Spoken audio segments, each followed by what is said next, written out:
Hey,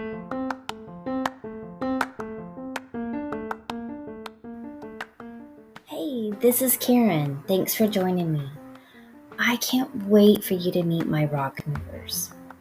What's a rock mover? A rock mover is a woman who does what others say is impossible. She achieves goals that were once only dreams. She's a mom, wife, sister, friend, CEO, or entrepreneur. And she is an all around rock star in her world. While she's moving rocks out of her own bag, she's also helped moving the rocks for other women. And she's moving rocks for me. Join us as we introduce our rock movers.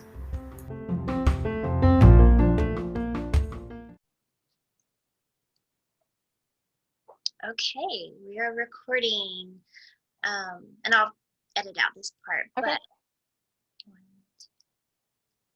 Okay, rock movers, so excited to share today. Every week I'm just so excited because I'm just amazed by the tremendous women that God is just putting in my path. And huge thank you to Jen Loading for making this introduction. Starter Girls is starting a new friendship here with an amazing woman that's right here in the Dallas area. And you can see her on screen now, Brianna Ruelas. Brianna Ruelas, yes, you got it. Ruelas. Okay. I want to make sure I pronounce it because names are so important, and you are so important. I want to make sure that we get this right. So, Brianna and her husband Victor, they reside here in the Dallas area, where they stay very busy with a restaurant in Oak Cliff, which Victor runs and takes care of, right? That's right. And so much more, because that is not all, sisters. Brianna is a rock moving superwoman, and that's an understatement. She is a singer, an author. She coaches, teaches, consults other musicians and artists to improve their business side of their craft, all while running her own business, a podcast, and a music career, and being a mother to 3 very beautiful girls. I want to just welcome you to the Rock Movers podcast, and thank you for joining me. Oh my gosh, Karen, thank you for having me. I'm honored to be here. I love Jennifer Loading. I love Starter Girls. I'm thrilled for the connection and the opportunity to get to know each other a bit better, but also to be on the Rock Movers podcast today. It's really exciting, and I absolutely love your heart and your vision for this podcast. And so again, I'm just very, I'm thankful to be here. So thank you. Thank you. Thank you. Well, we had a chance to visit a little bit before we got to the session, but also I have just been, you shared your website with me, and all of the things that you're doing, your courses, your music, everything. It's just been, oh my gosh, so fun to get to know you. I feel like I know you just by your Facebook because you're so real and so transparent. So I want to jump right in if you're willing. I know you muted out because you've got dogs in the background. You're being so kind about that, but we don't care. We're just real here. We don't care. Awesome. But he's just saying, hey, good morning. Yeah, well, we just had UPS put a box of books on my porch. I think that's what's happening. So, well, speaking of books, you've got 2 amazing ones out there that I saw. Do you have others? Or I know I saw 2. It's 2, yes. So my first book was published. It'll be 3 years next month. Oh my gosh, I cannot even believe it. It's called Performing Artist Pathway. And my second book, Make Reality TV Your Reality, is a bestseller officially on Amazon, and that launched last month. So I have a new book, and it's just been so much fun. I've really, really enjoyed it. Yeah. Well, one of the things that I love asking people, because it goes along with our Rock Movers theme, is about what are you doing to move the rocks in your own life? So taking those out of your bag. And then what are you doing to help others move the rocks out of their bags? Thank you. Yeah, no, I love that question. And I know, yeah, you and I visited a little bit before. So we just got this new dog, and he's gonna make me crazy, but sorry about that. This is what happens when we have to podcast from home. Right. So this question is so beautiful because, as we were talking about being able to live into others' lives and sharing the journey, right? So the journey that I've experienced as a mother, as an entrepreneur, as an artist, as a singer-songwriter, and musician and performer, I take all of those things and I use it and give it back to my clients, and I give it back to my friends, my daughters, all of these, different people in my life. And when you take the time to bring people along the journey, it's a really beautiful process. Absolutely. And I think for me, I always tell people I'm an accidental entrepreneur, because when my husband, we own Victor Hugo's in Dallas, Texas. And when we opened our restaurant, it's now 6 years. It was 6 years last week. When we opened our restaurant, we knew, so we were living in Los Angeles when we met. We relocated to Dallas back in 2008 when the last financial crisis hit, with the intention of opening a restaurant. But all of that went, hit the fan, as we speak, or whatever. And we paused, we waited, and Victor got a job in the restaurant industry, and we just paused. Well, that was always a burning desire and dream for Victor, to still open a restaurant. So we just didn't know. We knew it would happen. We just didn't know when.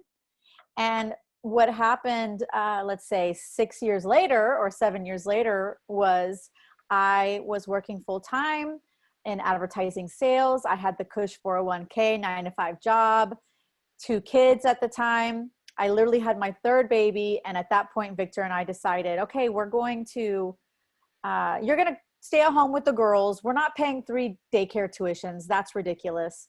And you can start vocal coaching. I decided I was going to start my vocal coaching practice.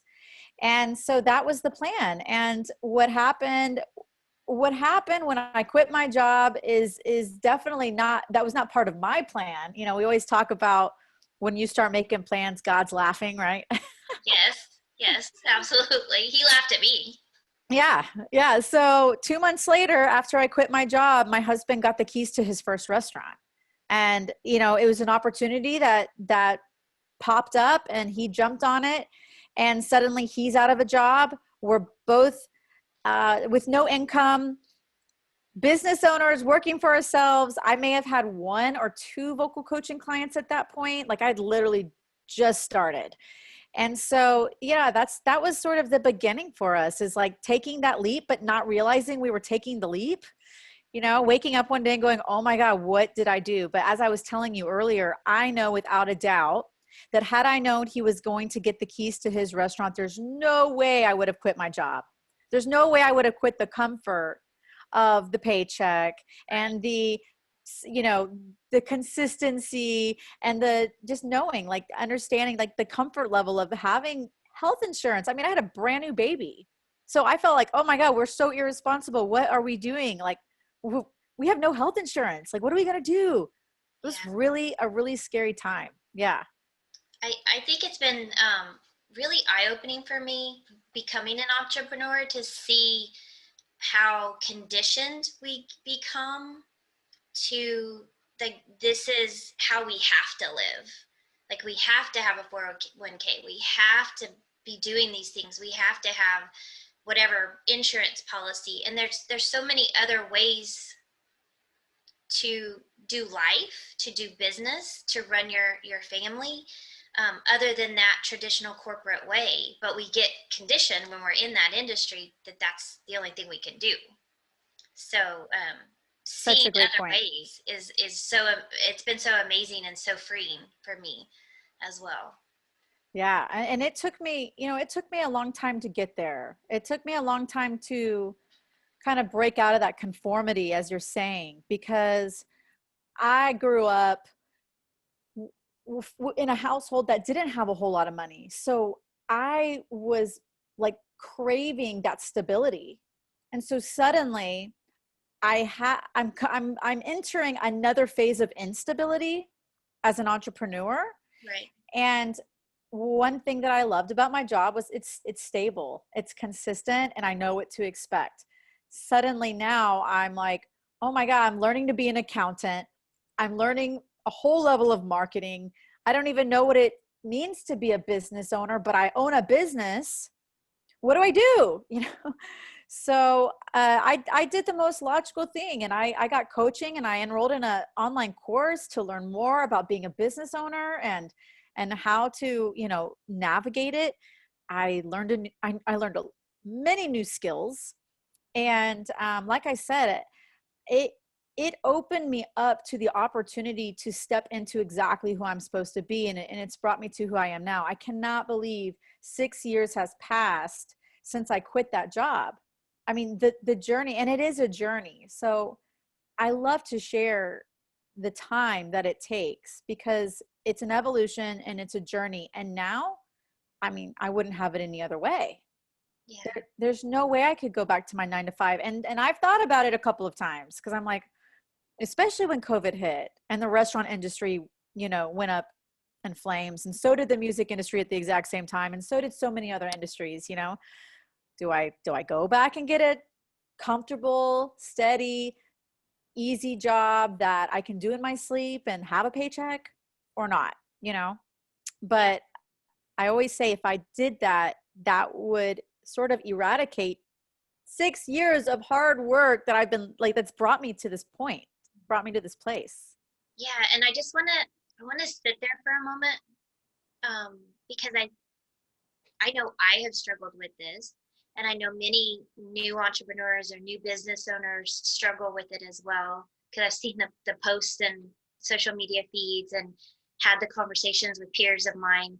But we process this decision for a while before we ever make it. So when we make that decision or make that jump, we're ready for stuff to happen, because we've already been processing it for years, possibly. I know I did.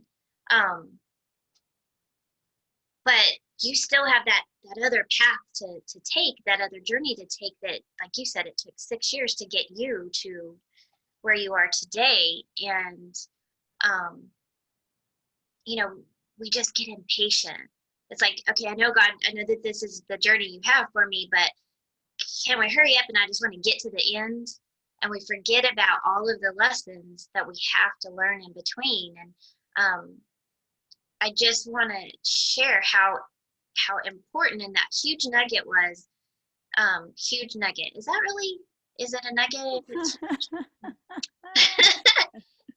that golden nugget that you dropped there, about how when it got hard, you didn't deter off of your path. You stayed. And even though it was scary, and even though it was hard, you did what an entrepreneur does, and you went and got more information. You went and, you know, taught yourself, or got someone to teach you the next steps to help you be successful. And I feel like that's such a key for entrepreneurs. And if someone's starting a business, or you're starting a coaching practice, or whatever it is you're starting or continuing to do, and you're struggling and you're not making traction, take a step back and listen to what Brianna shared, because that's so important. If you're not moving forward, there's something you're missing, and you need to take that step back and learn, so that you can continue to advance. And I think that was huge thing that Absolutely. you shared with us. Thank you. Yeah, you know, it's very easy, as you said, to expect things to happen quickly, or over, like, quote unquote, overnight. Mm-hmm. And people expect, you know, things to come fast or easy, and it's just not that way. And I always talk about the long game. I am planting seeds right now that may not bloom for 5 years. I'm planting seeds right now that need to be cared for and nurtured and watered and all the things. And that's just the reality of entrepreneurship, is that we don't know, we don't always know the impact we're making on others. We don't know when a connection is going to turn into an opportunity. And we don't know when even a client, for example, is going to give you a referral to another client who gives you another referral to another client or whatever that is. You know, our job, we don't have to figure all that out. Our job is to come to the table every day with our best, and to give, like, for me, the word heart is really, I center myself, everything that I do. I'm like, I just heart. Is this coming from an authentic place? Is this coming from love? I'm going to give all the love, because I believe love always wins. And maybe people who are pessimists think I'm crazy, and I don't really care, because I'm going to love them anyway. Right. Or whatever it is, you know, I truly, and that doesn't mean I don't believe that there's evil out in the world, or, because there is. And I protect myself from that. And I put my guard up sometimes when I identify, ooh, yeah, I don't necessarily want to be around that, because I'm an empath, so I feel a lot of energy. And so I tend to really feel, oh gosh, I got to stay away from that area or person. You're able to tap into that intuitive side. Yeah, it's a little freaky. And I think as I've gotten older, it's become stronger. And I think it's a gift. I didn't realize it was a gift. I've always had it. I feel like I've developed it a little bit stronger. And for people who aren't into energy or think that that's a bunch of hocus pocus, that's okay. You know, it is a little out there for some people.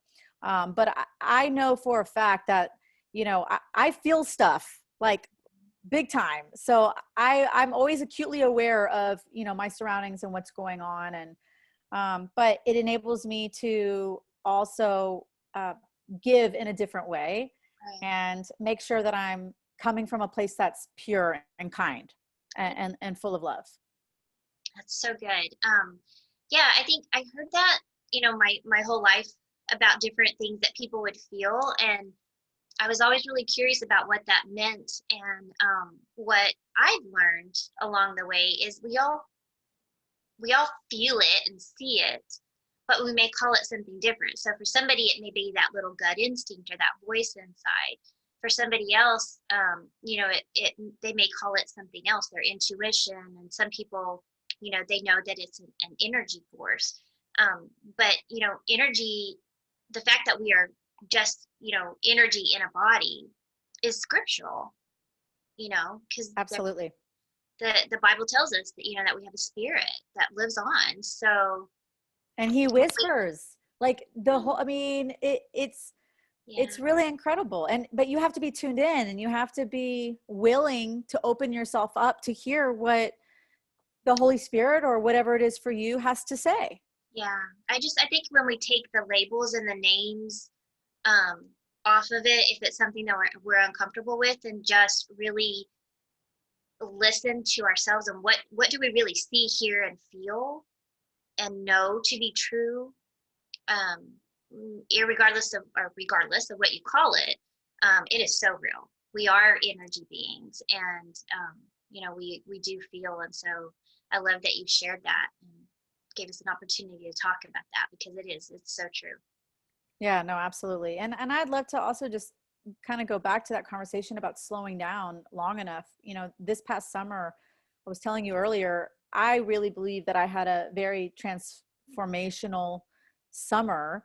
And I feel like 2020 has done that for many people, because due to COVID, we all had a choice. We either decided to, you know, drown in our sorrows, or step up to the plate and pull up our big girl pants, right? And I did a little bit of both. I think, you know, for a little while there, I was just in panic mode, and I didn't allow it to last for too long, but I certainly felt it. And it was I had the most anxiety I've ever had in my life. I was very worried for the restaurant, and we still don't know what the restaurant industry is going to look like over the next few years. But instead of harboring that unsettling feeling, I've transitioned to accept everything as it is. And most importantly, trust, right? Trust, for me, it's God. You know, I trust that God has a plan. I have no idea what it is, but again, that's not my job to figure out. I trust that no matter what, it's going to work out in whatever way it's supposed to work out, right? I'm exactly where I'm supposed to be, and I'm just in it. And my prayer is always, you know, God, use me. Where do you want me? Put me. Okay. You want me over there? Great. Let's go. You know, and I'm game. I'm up for it. But the only way for me to know where I'm supposed to be going and to have that clarity is to slow down, we can retreat, we can be quiet, we can pray, we can journal, we can meditate, whatever it is for you, taking the time to slow down so that you can thoughtfully and intentionally determine where it is you're supposed to be going.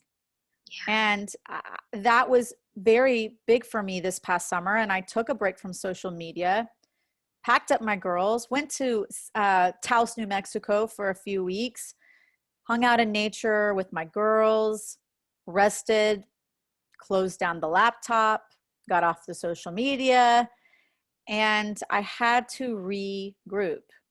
And I'm so grateful that I took the time and I gifted myself with that. But here's the kicker.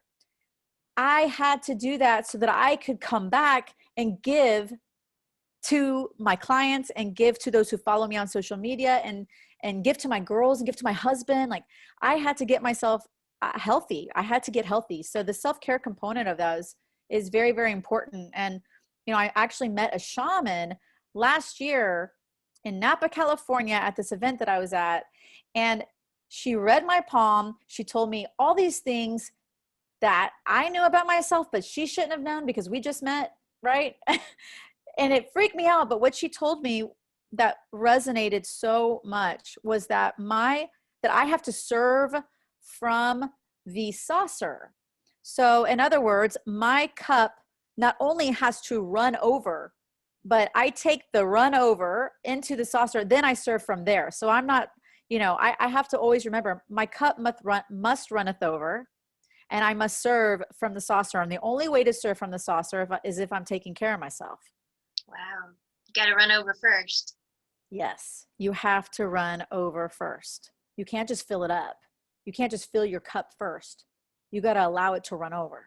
Wow. Yeah. Because I do use that cup analogy a lot, that, you know, we can't pour. We have nothing to give others if our cup is empty. So we do have That's right. to fill up our cup in whatever way that is for you.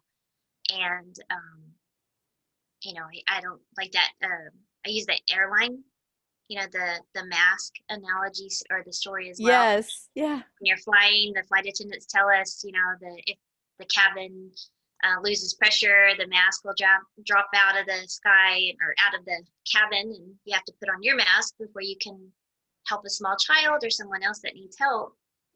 And that, you know, if we're not taking care of ourselves, then we're not good to anybody else. So, but I love that analogy of using because that's beyond just filling up. Yes. That's And over. I literally, like, I'll show it to you actually. I can find it. Excuse me as I leave the screen for 2 seconds. So I found this and I leave this in my kitchen. It says, serve from the saucer. And it's my daily reminder I love that. to do this because I'm busy. I'm an author. I'm a restaurant owner. I'm a consultant. I'm a mom of 3. I'm an online course creator. I do all these things, right? And I love it. And, you know, we talked about this. The reason why I do it is because I love it. I'm passionate about it. And I know that the things that I do are serving others and supporting others and empowering others. That's why I do everything I do. But if I don't take care of this, there ain't no empowering going on for me or others, you know? Yeah, oh my gosh, that's so good. Well, we're getting close to time. We need to wrap up because you have some precious girls to go get. So I just want to leave with one more question that's really quick. What is the one thing that you want to impart to the women that are going to watch this? The one thing that I will say to you is slow down long enough to be aware of the opportunities in front of you and take action on them when they're there. Stop thinking so much. Actually step into it, even if it's scary, even if you're uncomfortable, even if it's a challenge. Step into it and go. If you discern that that's that's what you need to do. Stop overthinking it and take action. Go for it, and let your faith and trust know that, or trust that you're going to figure it out. It might take a little while, but you're going to figure it out, because I ultimately believe that if you don't take action, you will miss out on pursuing opportunities and those dreams that rest inside of you. So it's so critical to take action and to be open and aware of the opportunities that are really like sitting right in front of your face. So good. Well, I don't know if you're here for my rock movers today or just for me, because everything you have said today has absolutely just spoke directly to my heart and just resonated so much for me. And this is going to air on a Friday, and then you'll be my Fan Friday girl. And so I just want to share that it is absolutely official. I am Brianna Ruelas fan. Woohoo! Yay! That's amazing. I love it. I can't wait to know you more and better. And you're close here. I'm gonna go try out the restaurant. So Wonderful. And please also, you should check out the book too. It's on Amazon. Make Reality TV Your Reality. yeah, And, we gotta share more about that, because we didn't even get to talk about your reality TV experience on American Idol, and y'all, there's so much more that I know. so we'll post it So on much fun. here, and you can go follow her, follow her and like her and share and read her book and just give her some love and support. I know you will, because my rock movers are amazing, and I love you guys. Have a fabulous weekend, and just know that if you need anything, you got us rock movers here.